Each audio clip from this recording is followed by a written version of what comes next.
My name's Isabella Murphy. I'm a project officer at Southern Queensland Landscapes. The Queensland Government is investing in Coolatai control due to the massive threat that Coolatai poses to the natural ecosystem here at Girraween.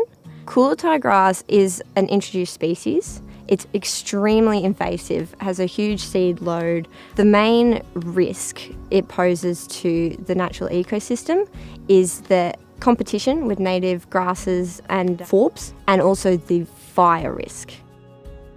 My name's Warren Smith and you're at Pyramids Road Wine, southern end of the granite belt down at Wyberva. It's a pest weed, so it demands time to manage it. It takes over. You can have whole paddocks that become bound up with that one thing, and then it's a fire issue. Management's very important.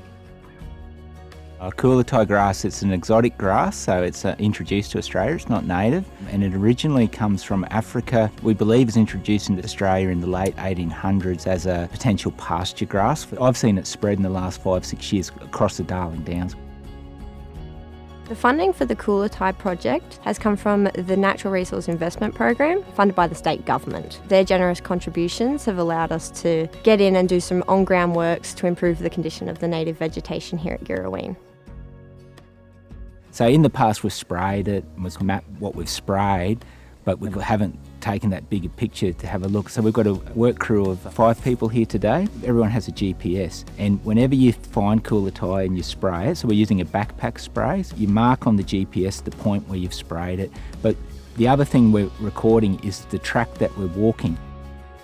When you find the last Coolatai plant, then it's really important you keep walking for another 200 metres or 500 metres until you're sure that there's none beyond that.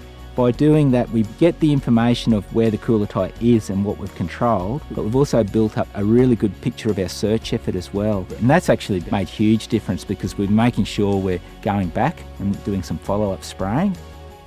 Coolatai control is not a one-off thing. It's a laborious, time-consuming project. Southern Queensland Landscapes investment hopes to take that initial capital investment off the landholders' back. Once we've got the main fuel load under control, it'll be a lot easier for these individual land managers to continue keeping on top of that infestation.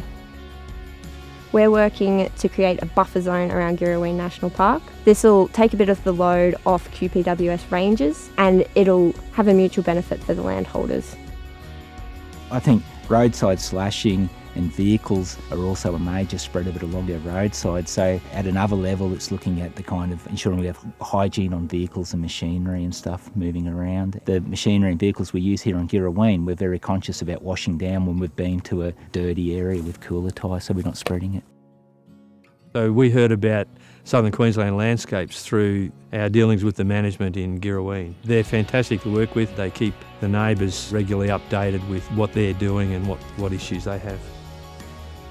People watching this in the area, they're always welcome to just give us a call at the National Park or pop in and we can talk about what we do and the mix rates we use for chemical. But obviously the local government, the Southern Downs Shire Council or wherever you live, the weed management officers for that government. I think it's important to talk to the council and raise the awareness of it. I know there's some resources that Southern Queensland Landscapes has produced as well.